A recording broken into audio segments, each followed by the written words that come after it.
Marketing is not just like about like one product or like about one niche. It's about, being a well-rounded person and like understanding many different things around you, right? So it's I think it starts with you, like with personal development, so that you need to build momentum by building repetition, successful repetition. The way you do one thing is the way you do everything. So I think that the entrepreneurial like mindset transfers into all areas of your life, not necessarily business alone. Do you actually want it? Do you actually want to build an empire and be a multi-millionaire, be up there, or you just want to have like a small business and just live a more chill life?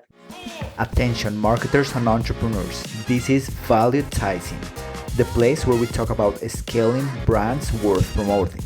If you're a mission-driven entrepreneur obsessed with creating, scaling, and exiting multi-million-dollar brands, this is for you. My name is Santiago Phoenix and I am a business growth consultant, online marketer, and investor. I have helped more than 107 and 8-figure founders increase profits, claim their time back, and transform the world. Now it's your turn. Welcome to the show. Hello and welcome to Valuetising. My guest today is Deividas Tokaris, a senior e-commerce growth expert, media buyer with more than $20 million in profitable ad spend, and a friend. Deividas has achieved many marketing feats at a young age, like helping to scale an e-commerce brand from $0.5 million to $25 million per year, getting companies to the Inc. 5,000 list, and generating more than $35 million with Facebook, TikTok, and Snapchat ads. Deividas, welcome to the show. Hey guys, thank you for having me. Thank you. I really wanted to speak with you because it's crazy how, when I think about it, the biggest brands that I've worked with that I've seen scale, I think in all of them, I've been working with you. Yeah, yeah. So there must So be something here, some kind of magic. And I know you have so many lessons that you've learned. yeah. So yeah, that's a nice compliment to hear. Like I'm usually like more critical about myself. So I like usually, look for ways that I could improve. But I'd say, there was like numerous factors here, that probably like go back to years, even before I started like media buying and stuff. But I'd say, there's obviously like a little bit of luck and some good decisions made. So I'm also like currently at the point of my life where I'm kind of not sure where it's going to end up and where I'm heading, but I'm just kind of trusting the process and kind of just hoping that every decision that I make every single day will kind of end up at some point and it will turn out to be, big eventually. But talking about like the brands that you mentioned, especially in Atkins, I'd say I'm just like I appreciate the fact that the guys there trusted me. So obviously like I'm still young, and at that point I was even younger. I think I was like 21 years old. I had a couple of years of like media buying experience, and these guys trusted me. Well, like big brands like skincare brands, also like the one you mentioned, which is still like the most amazing story that I have, like where we basically scale like from 0.5 to 25 million, like the POD brand. So I'd say it's a little bit of luck, a little bit of hard work, everything basically. And how did you get into marketing in the first place? So I kind of was interested in marketing, since I was like in high school. So I knew that like I don't want to just like sit at the office, like do Excel sheets and stuff. That's the way I was looking at it. I just wanted to do something creative and fun. So I saw marketing as a tool to do that. I didn't even know like that like media buying as such like existed.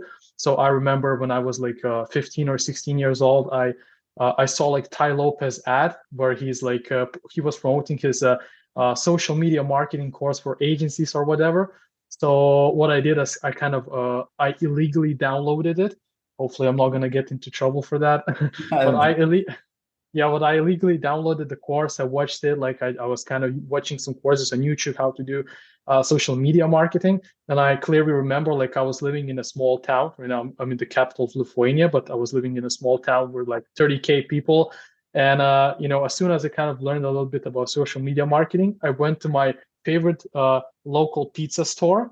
I messaged the founder of the restaurant, And basically we met and I'm like, yo, man, I want to manage your social media of the pizza restaurant. And, he was paying me with pizzas, literally he paid me, with pizza. So that was a good deal for me at that point. And that was, I'd say, like the first steps for me. And also, there's another guy, my friend Lycidas, who also worked in Atkins. He's my also friend from the same town. We went to the same school, and he was also into that. So we were kind of competing, looking for ways to kind of excel ourselves because we knew that we don't want to live, in the small town. We want to get out there, earn money and stuff. So that's how it started, and then. I kind of started like getting more a bit into media buying, watching courses and stuff. And then my buddy was working in an agency already, so he took me as an intern. And I remember I was in the first year of my university, and basically I was doing two internships at the same time in like a local ad company and in the e-commerce agency. And I was like, okay, I'll see which one works for me and which one I like, and then I'll stay there. So basically, the other one like was not really interesting for me. It was like just social media management posts. And then this one, like I was junior e-commerce growth expert, so like junior media buyer basically. And like over the course of like 5 months, I've just learned so much, and I've earned like my first proper money. And I remember like when I got my first like salary, I think it was like 700 euros. Like I bought a TV, I bought a PlayStation You and didn't stuff. buy more pizza? Come on. So yeah, that's how I got into marketing, and then after that, it kind of rolled out. I love the agency that I started working in. It was kind of a disappeared. We stopped working. Then I got into some other agencies, and then I got an offer from Atkins, and that's how I kind of rolled into my career to this point where I am right now. Interesting. I have worked with many Lithuanians, Yeah, and it's interesting to me because I was once, we were with some Lithuanians. I'm from Colombia in South America, and there yeah. was a CMO from the United States, and he said that Lithuanians are like crazy ad people. So, well, is that real? And why do you think is that? Like, why is there such a strong like internet marketing culture there? Yeah, like I would agree probably because wherever I've worked, Lithuanians were also like kind of uh, you know there and hustling. So I think it comes down to like the history of the country and like the background of the people. Because we were like, I don't want to get into that too much, but basically we were like occupied, history, and like we were kind of a very early democracy here, and like people here like want money. We're like hustlers. We want that money. Our salaries here in Lithuania are not as high as, let's say, other Western countries. But essentially, what we want to do is like earn money. And since like digital marketing is like you can work remotely worldwide, so that kind of deletes the gaps of salary. So basically, Lithuanian people, if they get into digital, they can work for U.S. companies and earn like 3 times, 4 times more than they would, earn locally. So I think that's like where the hustle leads to most of the Lithuanians. And like, I think like most people are not really afraid of work because we know that, let's say, there's like no other option, like it's the best we could get. So I think that kind of what pushed me as well, because I love business, I love marketing. So that's why and also, working remotely is like cool because we can, since we're European Union, we can just travel wherever, work from wherever, like Spain, Portugal, or, you know, where it's warm because the climate here is not that pleasant for most of the year. I can imagine. Yeah, but it's insane. It's insane that an entrepreneurial spirit that you guys have, and I have seen how, yeah, maybe people from other places they do not work as hard, and I really like that. So, Yeah, all right, but and you also went to the military, right? So, yeah. So um, after my high school, yeah, I went to the military. So it's basically like compulsory to serve in Lithuania. So like most men do, like some like get out of it, but like most people have to. So I went in after high school voluntarily because I did not get into the university I actually wanted.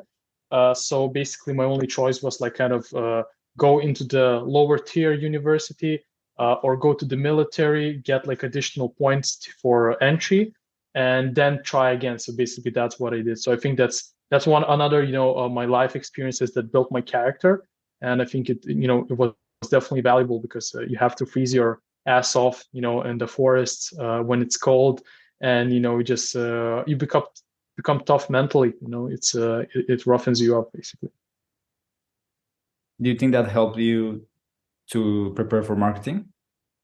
Yeah, I think so. I think it gives you this outlook, because marketing is not just like about like one product or like about one niche. It's about, being a well-rounded person and like understanding many different things around you, right? So it's I think it starts with you, like with personal development. So that's the way I look at marketing. So that's why I dive deep into topics that are not exactly related, like history, philosophy, sociology, like the way basically social structures work in our world. So I think that also toughened me up to be able to hustle. And since you freeze your ass off, like you have to wake up early, you understand that this is the life that I could be living if I don't make it.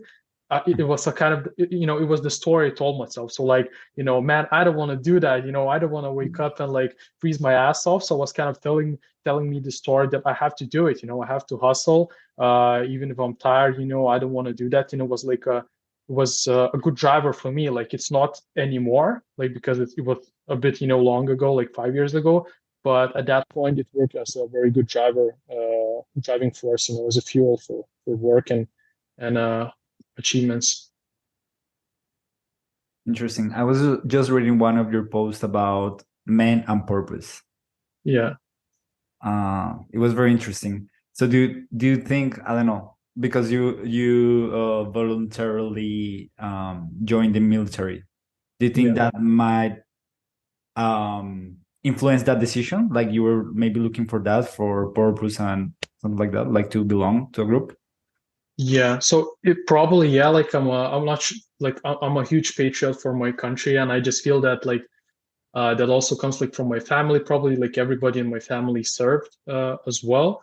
And I just felt that, the way I saw that was that, I wanted to challenge myself. So I remember clearly, like I didn't tell anyone that I'm going to enroll into the military. Basically, I told my mom like a couple of days ago before, going there. So I'm like, I secretly went to do my medical test, to see if like I'm applicable. And then basically, they said, yes, you're good to go. And like a couple of days, I'm just like shipping out, and I told my parents like, just a couple of days ago, I just wanted to keep it a secret because I wanted to be about me. I wanted to see if I can make it, if I can survive it. So I think, and if you just refer to the post that I just recently wrote on LinkedIn, and it's about that. It's about, going through the pain, going through the obstacles, consistently challenging yourself and building that repetition, because I believe that, you need to build momentum by building repetition, successful repetition. Even like Alex Hormozy talks about that. Everybody talks about that. So basically, and masculinity is about like going through the objects, breaking through barriers, uh, trying to conquer the world, have find purpose. Like if you don't know what's your purpose, at least look for it. Go through the pain, basically. So I think that's the big thing, and especially right now, like I'm consistently thinking about it, how to be like a better person, a better marketer, a better man, because I think that kind of is the same thing. It's about you. It's about how good personally you are.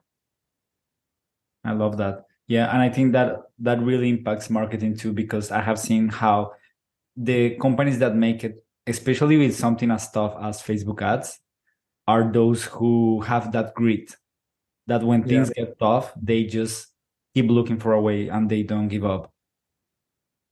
Yeah, exactly.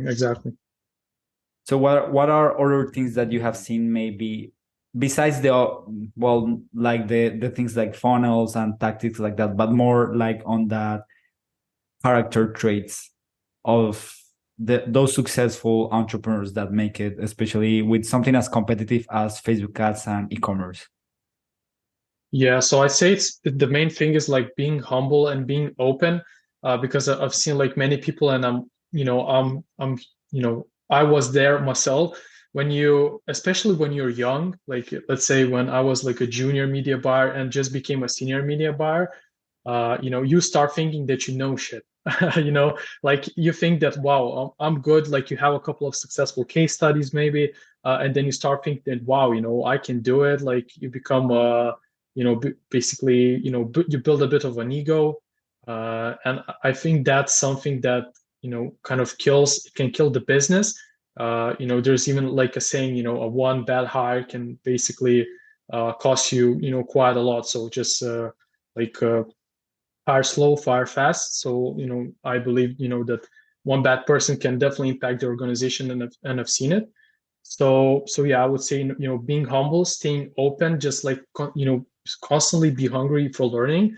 And I had those occasions where, I thought that I know stuff, and then some people, gave me feedback like, yo, man, chill.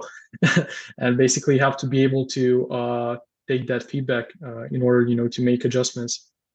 And another thing that's kind of on my mind right now, where I was listening to like Nick Bear podcast. Not sure if you know him, but he was also talking about like mission and how your mission is consistently evolving. So I Right. think entrepreneurs especially need to think about that, because let's say I was hustling and working like in a 9 to 5 job basically for the last 4 years, because I was building experience, and my mission was to become a senior media buyer. Like I was constantly thinking about that. I want to become the best senior media buyer, and I did become it. And I feel like my mission right now has evolved. Like I still, let's say, want to be, want to help people, want to influence the world, but my mission has and direction in life has kind of evolved. So now I have to, what I'm doing right now is kind of like quit my job and trying to readjust and see where the new direction is. And I think that sometimes uh, entrepreneurs especially need that, because a lot of us like have a shiny object syndrome where we just kind of go with the flow, like, oh, there's this ChatGPT trend going, man. Like let's try and build a business on that. But like, okay, but does it have anything to do with your mission, right? So right now I'm working with that myself at the moment. Have you found anything particularly helpful to kind of know? Yeah, because like you say, there are so many opportunities, and actually, the more skills that you have, the more opportunities Yeah, that everyone everywhere around you. Yeah, yeah. is there anything like that has helped you to ground yourself and connect to that why?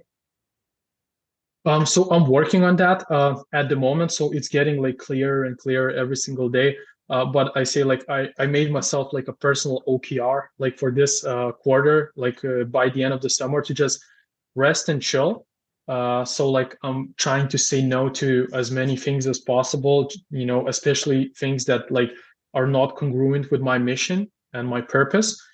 Um, and basically what I decided to do is like I know that like in quarter 4, like when the September starts somewhere around there, I'm going to try and execute my some business ideas. So I decided, I thought about like while I'm resting, what are the best things I can do to prepare for that. So I say, I just reflected on a lot of things in my life, and I think a couple of those are like networking. It's extremely helpful. Like it's like for me, I love networking and meeting new people. So what I'm trying to do is like to network to as many people as possible. And I think that that is very helpful. Like you get different perspectives, outlooks. If the person isn't, a high quality person, he will challenge you. Like he will say, okay, that's your purpose, but you really think that's okay, like that's a good thing, or like, he's going to challenge you. He's going to make you think, and that's why I love networking with people. Also get a lot of opportunities. So one of my goals was also to like start posting on LinkedIn. So I did that, and I made my first post. Like it went, it performed very well. It got a lot of reactions, impressions, and even after this single post, I got like one consulting offer. Just a couple of offers as well. So yeah, I think just being basically showing yourself out there, right? Like because if people are not going to come to you. You have to kind of show yourself out there, because we're products in this market as well. Mhm. Yeah, I like that kind of intentionally set rest and exploration as a goal. Yeah, exactly. Like, I don't know where it's going to lead me. Like, honestly, like, people ask me, like, so what are you going to do? I'm like, okay, so I'm planning to launch a business, at least try it. And right now, what I'm doing is like, I'm reading a lot of books, listening to a lot of podcasts, networking, and I'm doing a lot of sports. I'm challenging myself physically because for the past 4 years, I was hustling mentally. So right now, I'm trying to take pressure off my brain and basically, like experience pain intentionally, challenge myself. So like I'm doing boxing, so like it's very scary. Like it's extremely scary to do sparrings because you're getting hit and like it's those reflexes you don't want to get hit. So it's extremely scary. So I'm just trying to myself to push into those situations and uh, and I think it will build grit, with which eventually will lead to something good. Like the same as like military. It's not necessarily related to marketing, but I still believe it helped me. So I'm kind of just again like I'm gonna repeat myself, but I'm just like trusting the process. Trusting that everything will work out.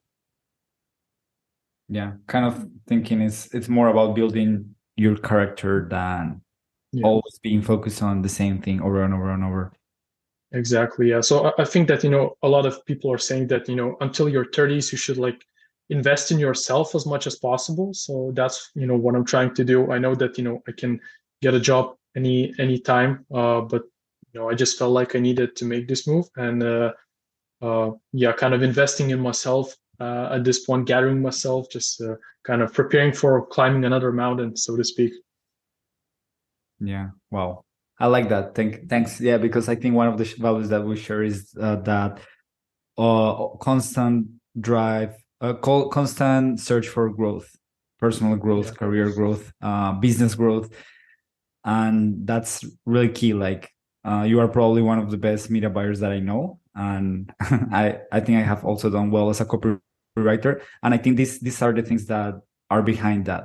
We're always just trying for growth, growth, growth, even if it's in whatever area, like pushing yourself in the gym or reading more, listening to more podcasts or applying to a different job is always growth. Yeah, exactly. I mean, like, it's not like you can like excel in one area of your life and then be bad at everything else. Like it doesn't work that way. Like the way you do one thing, you do everything else. Like, if your room is untidy, it's messy, most likely your life is going to be messy, you're just probably like going with the flow. So, the way you do one thing is the way you do everything. So I think that the entrepreneurial like mindset transfers into all areas of your life, not necessarily business alone. So yeah, I'm also kind of right now, when I'm thinking about people who want to connect, so I'm always looking for those people. Like it doesn't necessarily have to be a marketing person, but you just look at the character. If he's like looking for growth, if he's looking for opportunities, and consistently challenging himself. So Awesome. Let's talk a little bit about like marketing. sure. That was awesome. So one of the things that I have worked a lot with you is scaling Facebook ads to cold audiences, Yeah. but it doesn't always work. It's a really tough game. And I think that that is one of the main problems of brands today. Like they maybe have an audience and they can resell to those customers, but it's very hard for them to acquire customers, new customers profitably. Mm, I don't know. Do you see any trends or any things that really help in that area?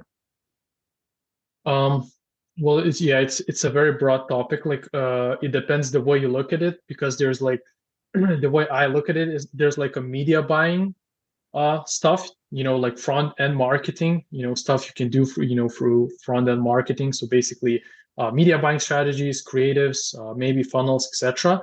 Like then goes like offer and the actual product, and then third is like probably other business decisions you can take, like cost of the product, shipping, etc. So it depends, which one you want to focus. So if you were talking about media buying, so obviously, like it's probably not a secret that creative is king. So you need to look at the creatives, and I'm not just talking about just new fresh UGC or whatever. What you need to do is like look holistically, like what kind of message like what kind of USPs are you selling, and test like as much as possible. Like I remember in the previous previously where I just worked, we were testing at one point, we were testing around like up to 1K, 1,000 creatives per Wow. week, That's so that's insane, and so yeah, basically you need to test a lot of creatives.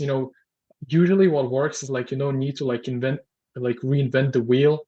You just need to like do a good research and copy. Like most of the best performing creatives that we had were actually copied from competitors, and I think that coming up with new ideas, it should be done to some extent, but it usually takes more time, and most of the time it does not really work. Obviously, it's also like different between like we're talking about e-commerce or we're talking about digital, because digital and e-commerce, I believe, is like a whole different game.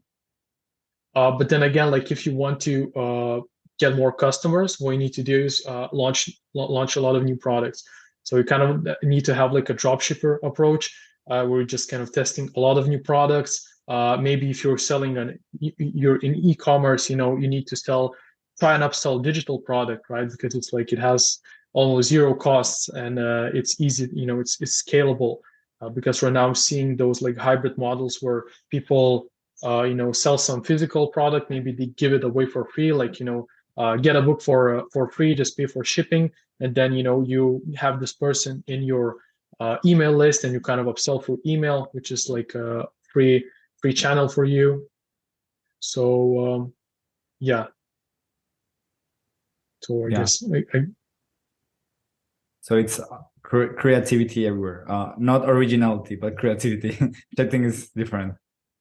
yeah. So I think if you're like let's say small entrepreneur, like you have like a 5-person team, or whatever, like just be realistic. Like you're not going to be able to compete like with big brands that have like insane resources. So what you need to do is like 80-20 approach. You just need to look like what is the biggest ROI that I can get by doing what. So most of the time you just look at the competitors, what is working, try and copy it, and do it a little bit better.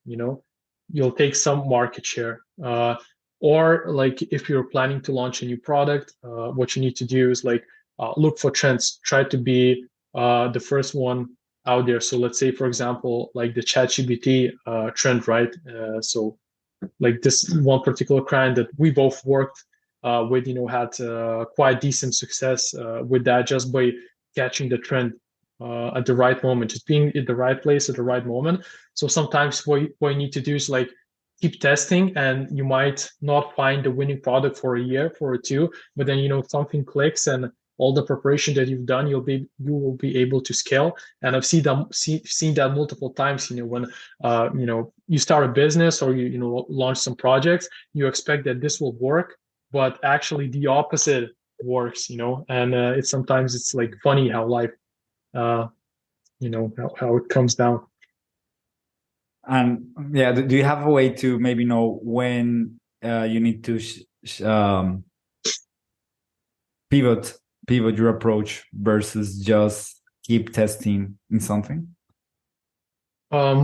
Yeah, so I think it's like a very difficult line to hear, right? So actually, I got like this question asked literally today. Like I had a previous meeting just now, and a person, he's like launching some products, he's trying different things, and he's like, like he's asking me like, how much should I spend, and like know that this doesn't work, and I should try a new product.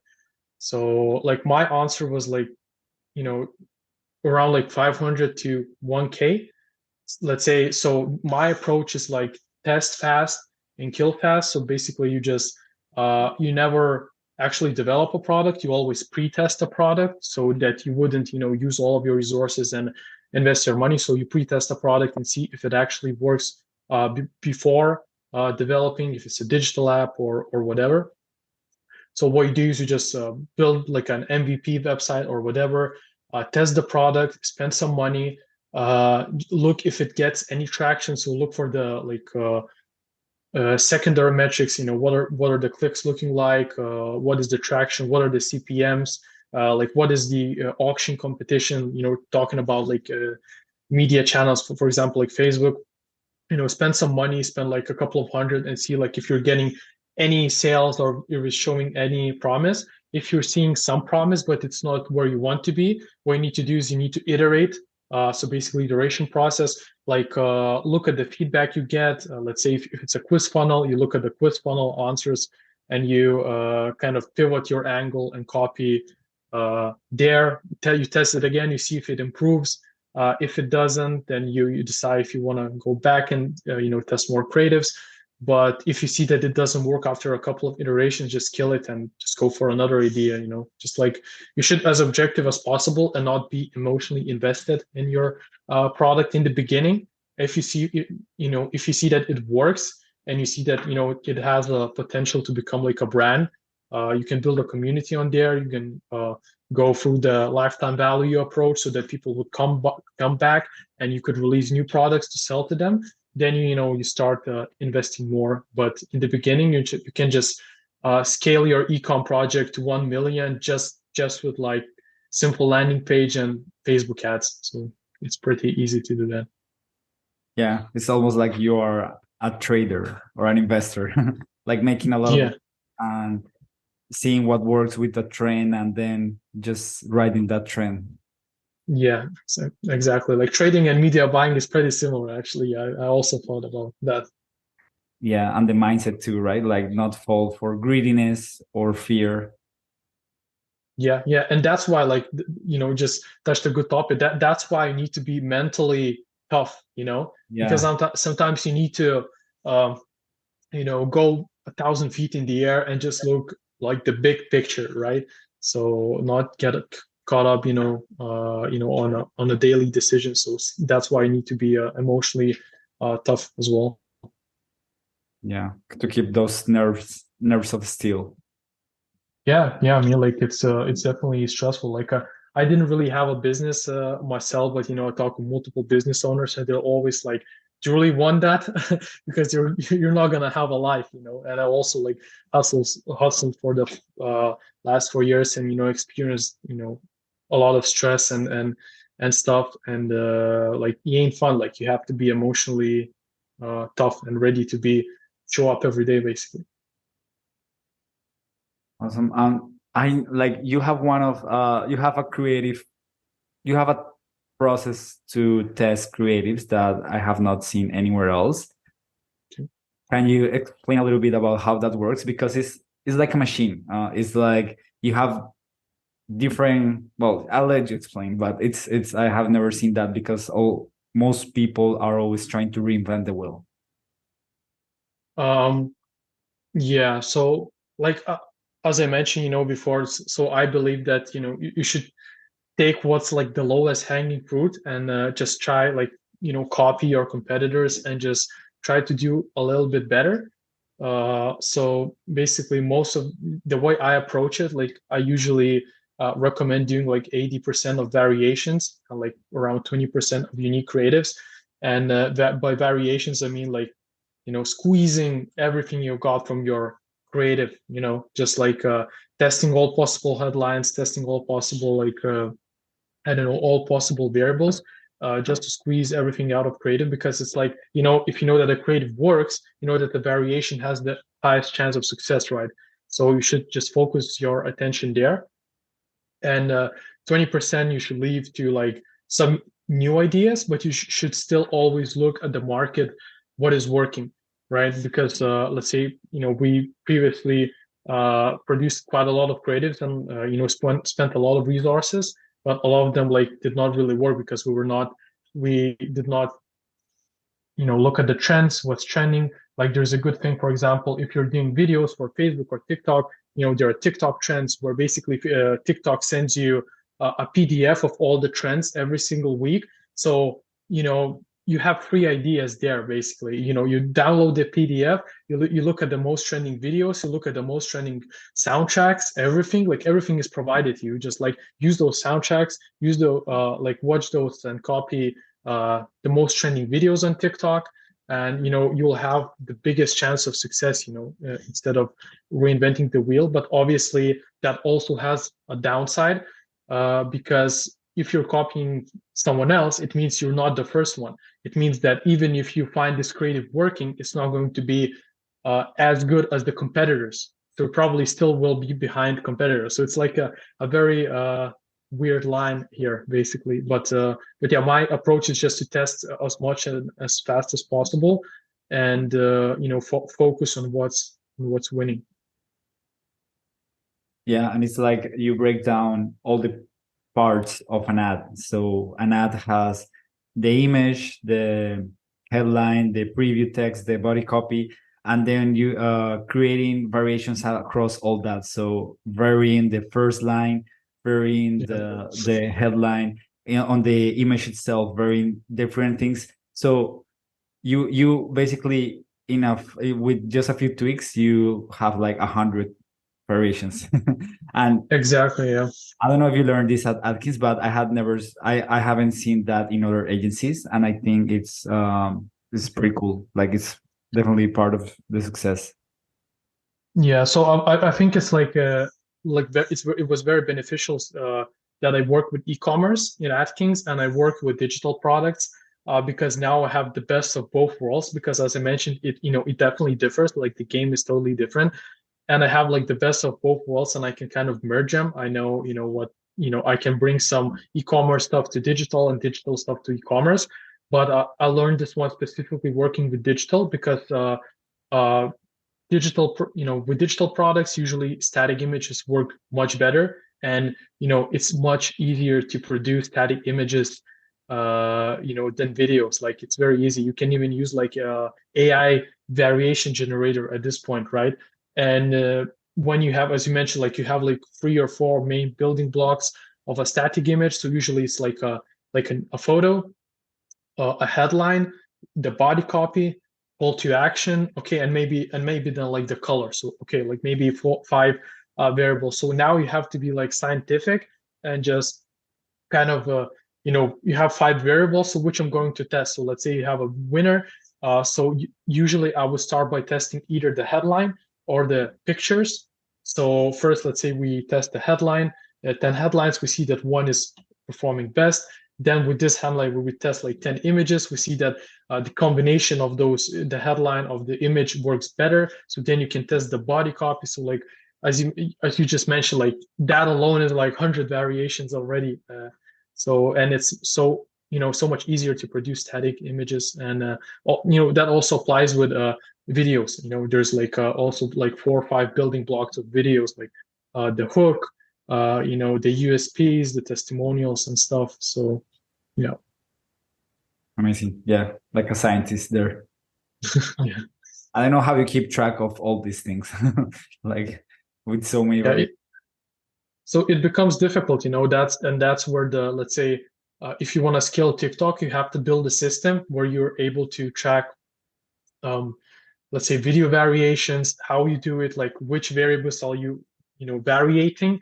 So that was the issue that we were tackling.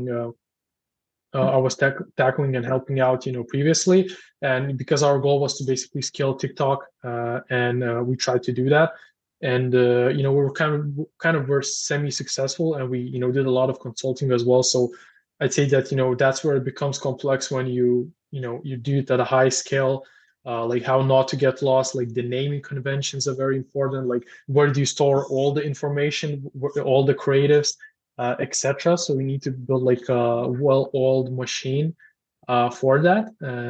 So it's pretty difficult. And whenever people ask me, what are the tips and tricks for TikTok, I always say, it's not the media buying that is difficult about a TikTok. It's about the back-end creative process that you need to set up. Yeah, that's the most difficult thing, because you need to test a lot of creatives, like a lot. Would you like a custom plan to scale your business? If you want to increase profits without adding more complexity to your life, go to myplantoscale.com and get our free scaling guide right now.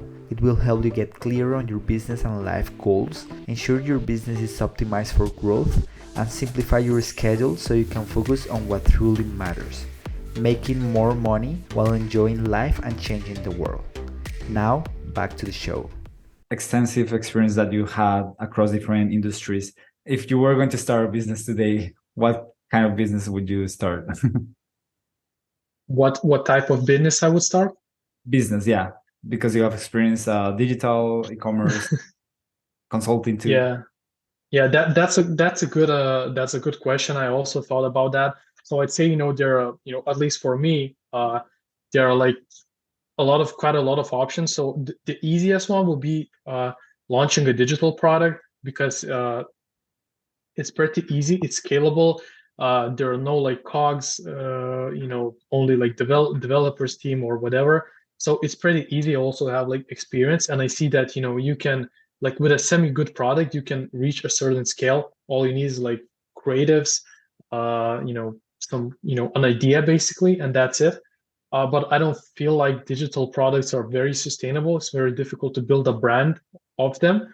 So, and I've heard like in another podcast that where and I took an idea that I want to do a business like in a let's say in the hard way. I want to choose the hard path where I actually build something meaningful. Obviously, in the beginning, you probably need cash flow and build a business, and then build some other businesses of that. So that like let's say an agency model also something I was thinking about because it has higher margins than let's say e-commerce, and but the only thing is that it's very hard to scale because there are a lot of issues with dealing with clients. People turn around because a lot of if you hire young people such as myself, you come into the agency, you hustle for a couple of years, and then you want to leave somewhere else. So there's a lot of people turn around until the business stabilizes. So there are some cons there.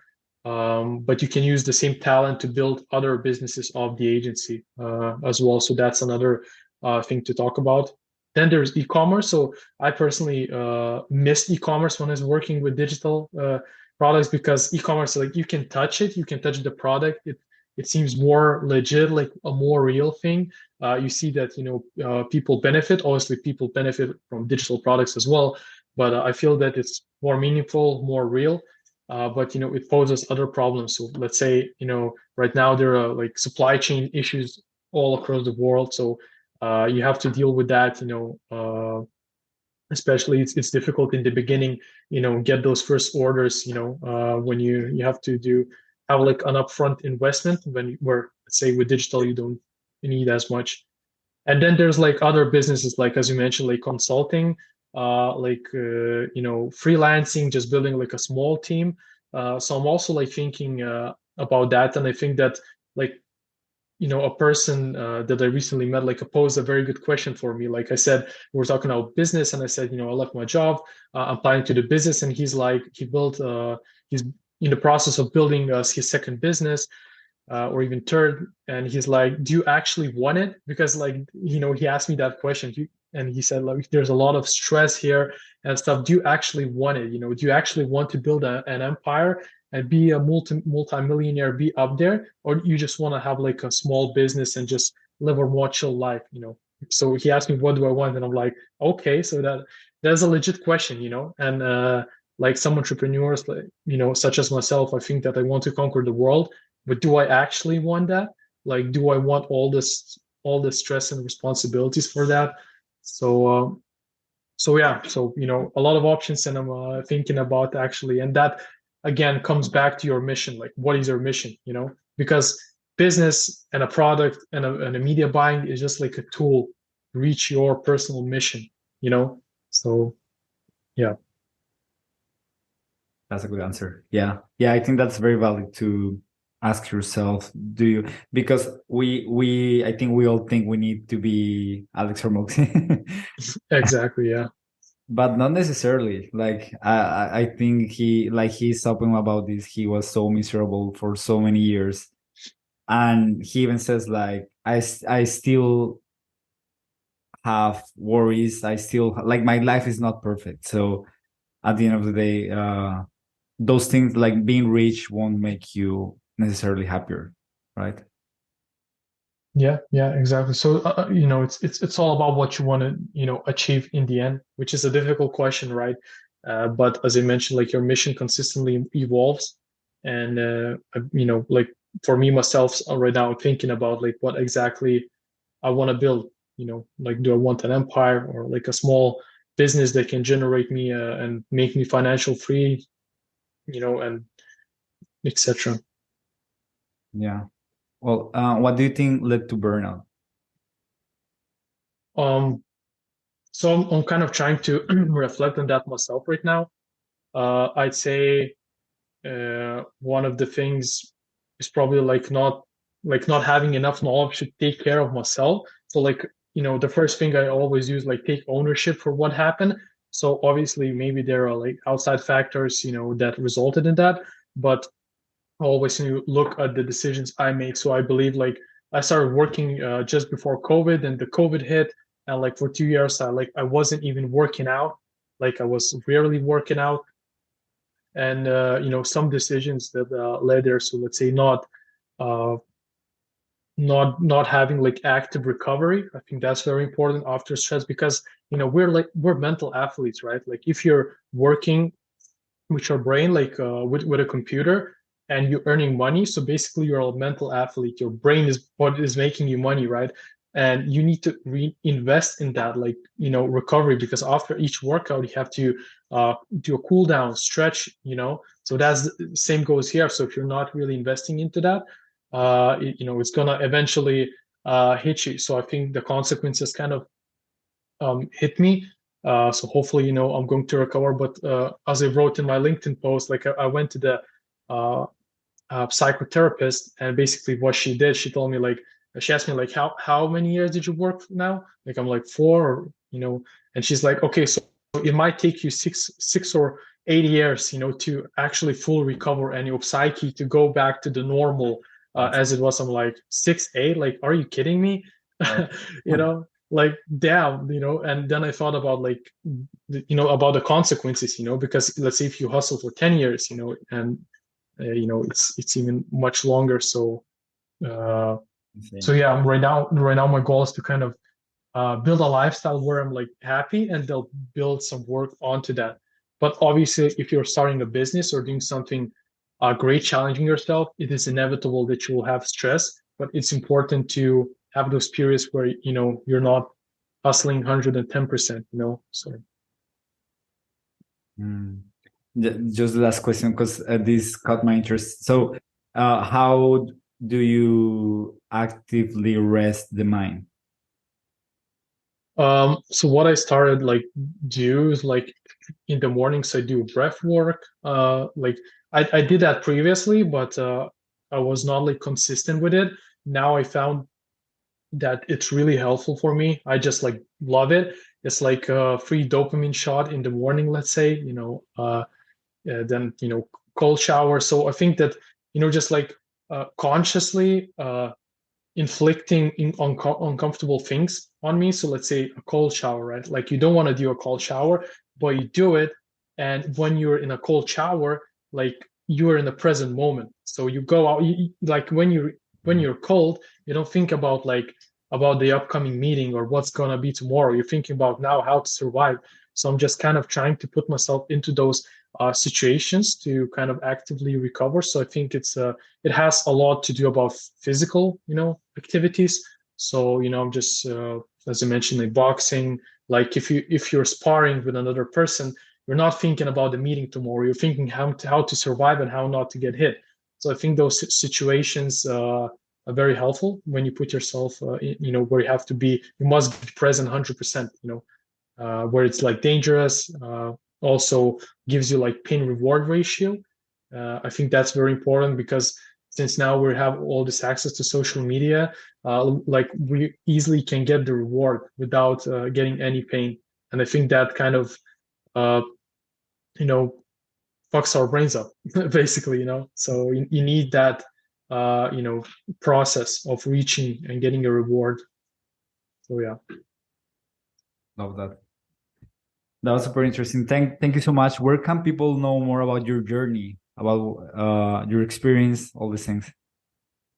So I guess you can guys check me out on LinkedIn, Deividas Tokaris, and I guess you can just post a link there. So I just decided to start posting, share my journey, stuff I'm going through. So hopefully at least one person will be able to relate. And I just took the idea.